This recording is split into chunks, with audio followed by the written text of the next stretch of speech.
जय हिंद दोस्तों, स्वागत है आप सभी का हमारे YouTube चैनल श्री एजुकेशन पर। इस चैनल पर हम बात कर रहे हैं इस समय कक्षा 11 यानी क्लास 11th के गणित विषय की NCERT बुक का प्रश्नावली 1.1, जिसमें हम समुच्चय सिद्धांत से संबंधित प्रश्नों को हल कर रहे हैं। दोस्तों, इसके पहले हमने समुच्चय क्या होता है, रोस्टर विधि, समुच्चय निर्माण विधि, इन सब चीज़ों के बारे में अध्ययन किया था। आज हम प्रश्नावली 1.1 पर चर्चा करेंगे। तो चलिए शुरू करते हैं। NCERT बुक के कक्षा 11 के गणित विषय की NCERT बुक का प्रश्नावली 1.1, जिसमें दोस्तों दिया गया है निम्नलिखित में से कौन से समुच्चय हैं, अपने उत्तर का औचित्य बताइए। तो यहाँ पर क्वेश्चन 1 का पहला पार्ट दिया गया है। पहला पार्ट है जे अक्षर से प्रारंभ होने वाले वर्ष के महीनों का संग्रह। तो देखते हैं पहले जे अक्षर से कौन से महीने शुरू होते हैं। पहला है जनवरी, फिर उसके बाद आता है जून, और इसके बाद आता है जुलाई। ये 3 महीने हमारे 12 महीनों में से हैं जो जे अक्षर से शुरू होते हैं।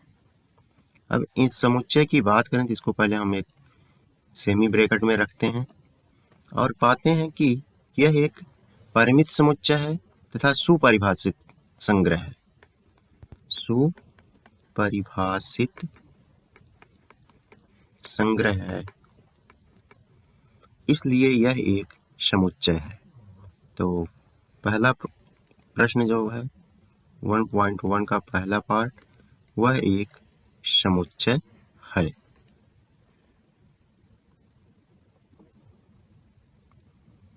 अब पहले पार्ट क्वेश्चन 1 के दूसरे पार्ट की बात करते हैं।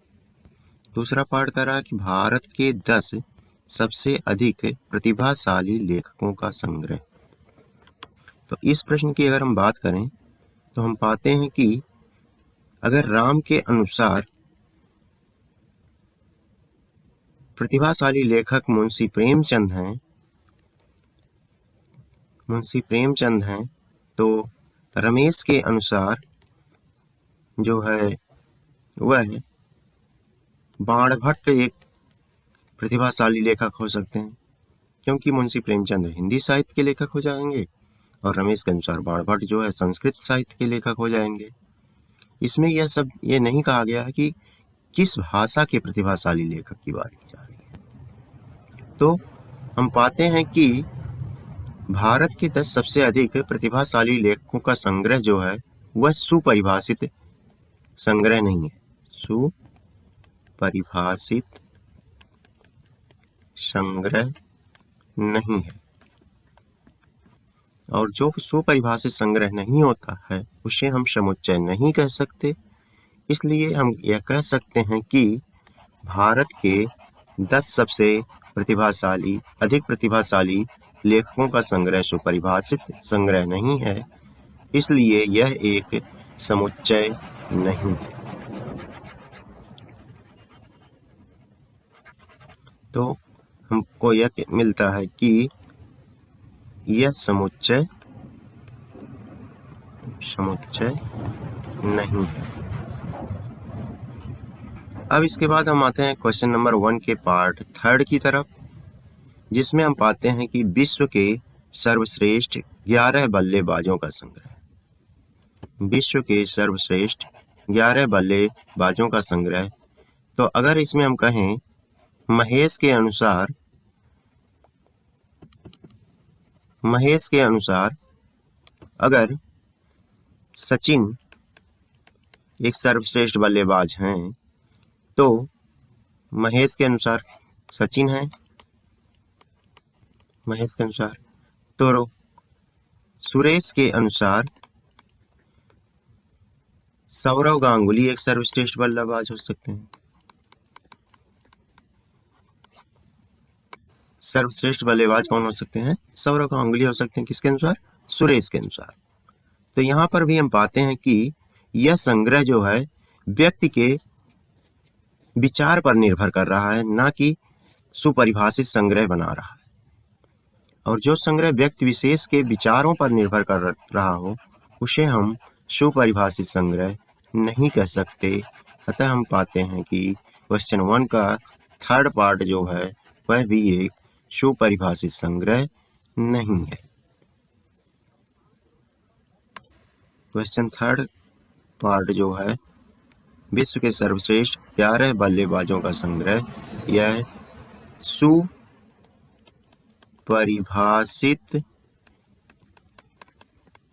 नहीं है, अतः यह समुच्चय नहीं है। अब आते हैं अपनी कक्षा के सभी बालकों का संग्रह। अपनी कक्षा के सभी बालकों का संग्रह, इस पे बात करें अगर हम, तो हमको यह मिलता है कि कक्षा में जितने बालक हैं उनके किसी गुण की बात नहीं की गई, कौन श्रेष्ठ है या कौन श्रेष्ठ नहीं, कौन पढ़ने में अच्छा है, कौन पढ़ने में अच्छा नहीं है, इसकी बात नहीं की गई है। केवल बात की गई है सभी बालकों का संग्रह। अतः यह एक सुपरिभाषित संग्रह है, सुपरिभाषित संग्रह है, अतः समुच्चय है। इसके बाद अगला प्रश्न कहा गया है कि सबसे कम सभी प्राकृतिक संख्याओं का संग्रह, ये भी एक सुपरिभाषित संग्रह बनाएगा, क्योंकि ये भी सुपरिभाषित है, क्योंकि सबसे छोटी प्राकृतिक संख्या 1 से लेकर 100 तक की सभी प्राकृतिक संख्याएं होंगी जो एक परिभाषित संग्रह बनाती हैं, सुपरिभाषित संग्रह, और इसलिए यह सवाल भी समुच्चय है।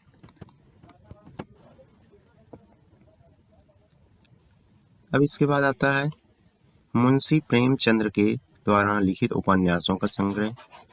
अब इसमें देखिए किसी उपन्यास की बात, विशेष उपन्यास की बात नहीं की गई है, केवल सभी उपन्यासों की संग्रह की बात की गई है, इसलिए यह भी सुपरिभाषित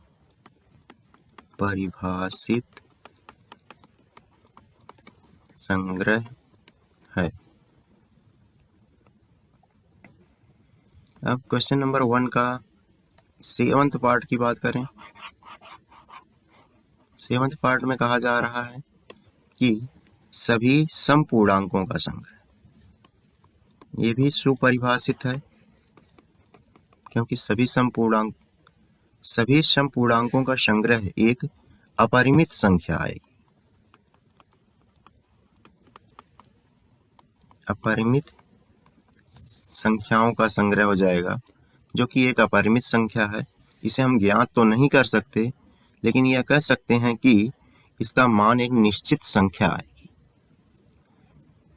हाँ, यह जरूरी है कि ये संख्या एक बड़ी संख्या होगी, लेकिन यह सुपरिभाषित संग्रह को नहीं दिखा रही है, इसलिए यह समुच्चय नहीं है। ये समुच्चय नहीं है।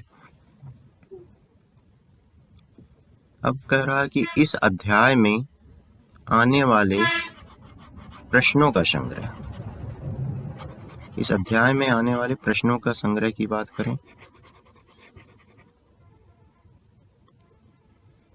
इस अध्याय में आने वाले प्रश्नों का संग्रह की बात करें तो वह एक सुपरिभाषित संग्रह होगा,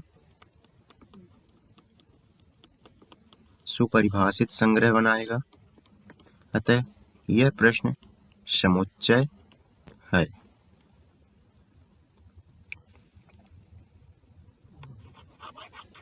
इसके बाद आता है कि विश्व के सबसे अधिक खतरनाक जानवरों का संग्रह। तो यहाँ पर हम दो बातें कह सकते हैं कि विश्व के सबसे अधिक खतरनाक जानवरों का जो संग्रह है यह सुपरिभाषित नहीं है, सुपरिभाषित नहीं है, क्योंकि जो जानवर जिसे हम खतरनाक नहीं कहेंगे वह भी किसी विशेष परिस्थिति में खतरनाक बन जाता है।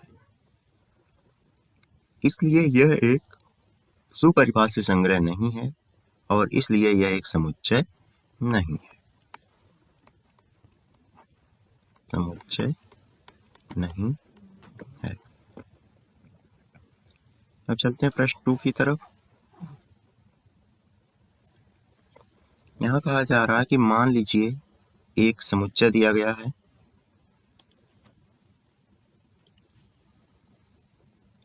एक समुच्चय यहाँ पर इन्होंने दिया है।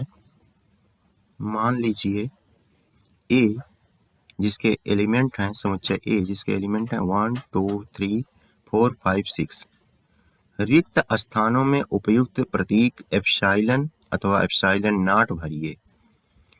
इस प्रश्न में हमको ये बताया जा रहा है कि एक समुच्चय है जिसके एलिमेंट हैं 1 2 3 4 5 और 6।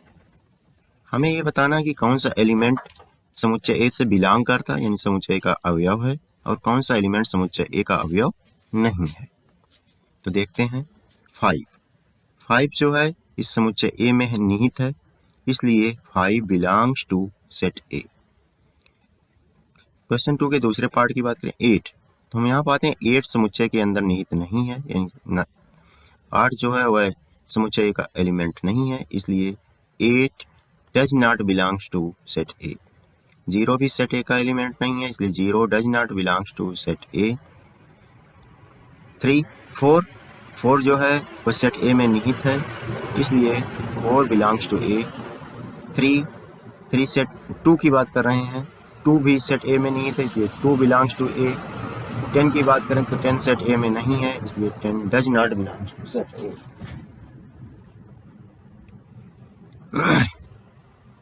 चलते हैं क्वेश्चन नंबर 3 की तरफ।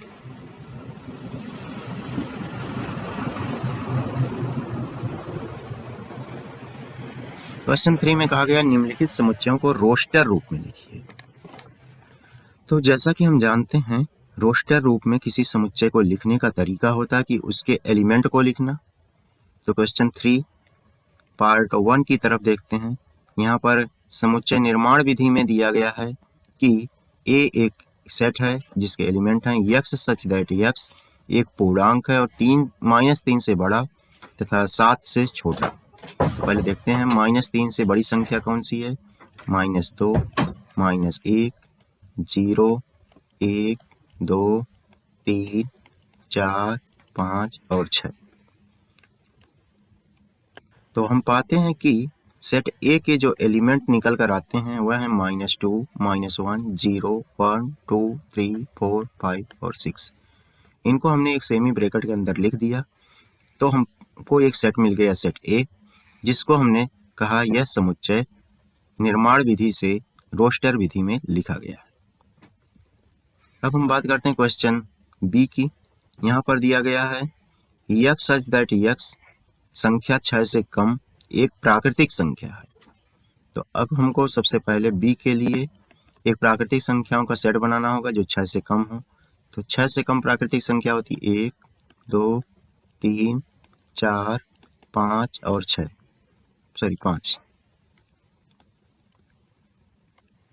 ये 4-5 संख्याएं ऐसी हैं जो 6 से कम है तथा प्राकृतिक हैं। अब अगर हम इसको एक सेमी ब्रैकेट में लिख दें तो यह समुच्चय निर्माण विधि से रोस्टर विधि में कन्वर्ट हो जाता है। क्वेश्चन 3 की बात करें, 3 का थर्ड पार्ट यहाँ पर दिया गया है कि सी यक्स सच दैट यक्स दो संख्याओं की ऐसी प्राकृतिक संख्या है जिसके अंकों का योगफल 8 है।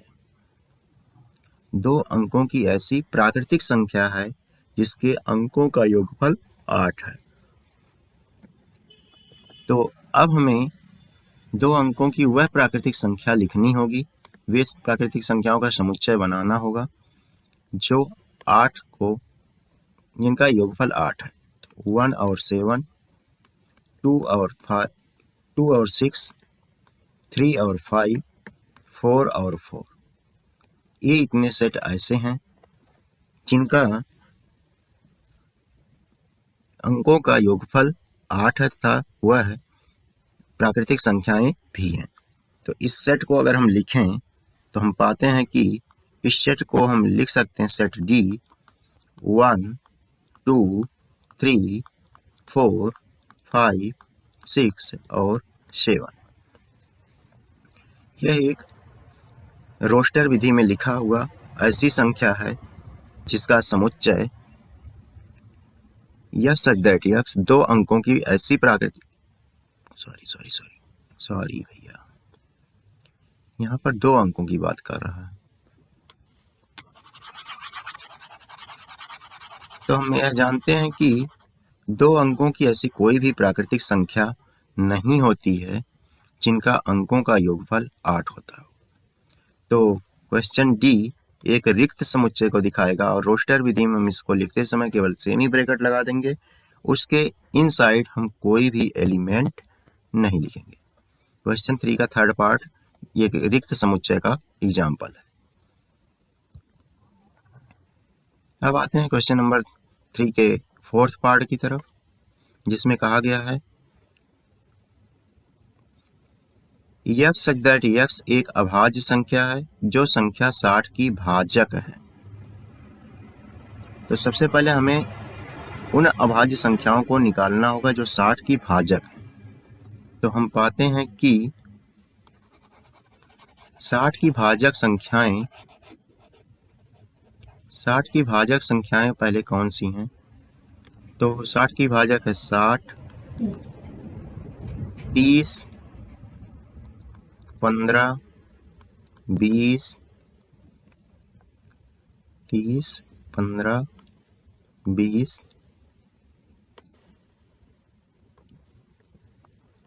30, 15, 20, 10, 5, 4, 3, 2 और 1, और इसमें 12 भी आता है, 60 का भाजक है। हाँ, यही संख्या है। इनको अगर हम रोस्टर विधि में लिखें तो हम पाते हैं कि ये हो जाएगा 1 2 3 4 5, 5 के बाद फिर आ जाएगा 10, फिर 15, 10, 12, 15, 20, 30 और 60। लेकिन एक शब्द और यहाँ पर एक स्टेटमेंट कहा गया बीच में, जिसको हम कह सकते हैं कि अभाज्य संख्या। एक वर्ड है यहाँ पे अभाज्य संख्या जो 60 की भाजक है। तो अभाज्य संख्या इसमें से कौन कौन सी है उसको हम लिख देंगे। 60 की भाजक अभाज्य संख्या कौन कौन सी है उसको हम लिख देंगे।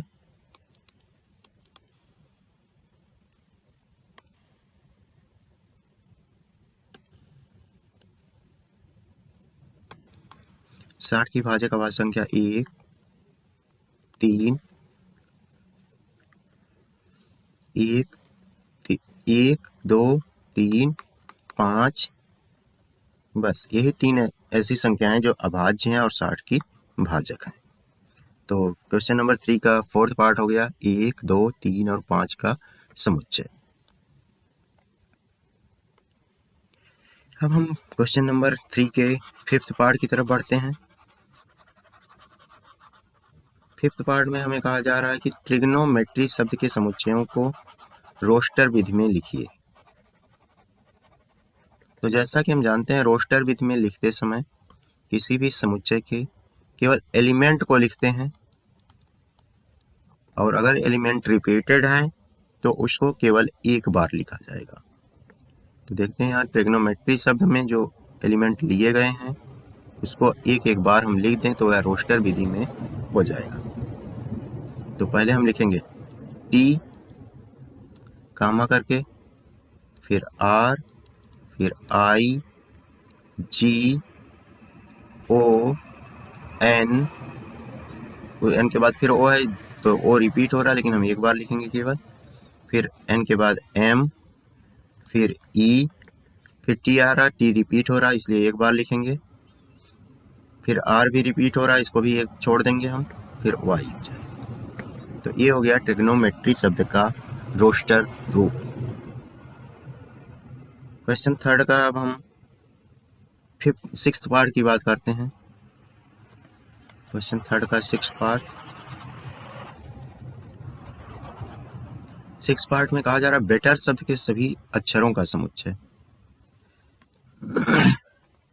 बेटर शब्द के सभी अक्षरों का समुच्चय, तो इसको रोस्टर रूप में हम एक ब्रैकेट में लिख रहे हैं। पहले लिखेंगे बी के बाद ई, फिर टी 2 बार आया तो केवल एक बार लिखा जाएगा, फिर ई यहाँ पर रिपीट हो रहा है इसलिए ई छोड़ देंगे, फिर हम आर लिखेंगे। तो ये एफ जो है समुच्चय, क्वेश्चन 3 का सिक्स पार्ट, ये एफ समुच्चय जो है वह हो गया रोस्टर रूप में BETR। तो आज हम दोस्तों यहीं तक रखते हैं। अगले आने वाले वीडियोज में हम प्रश्नावली 1.1 के क्वेश्चन नंबर 4, 5 और 6 पे चर्चा करेंगे। तब तक के लिए धन्यवाद।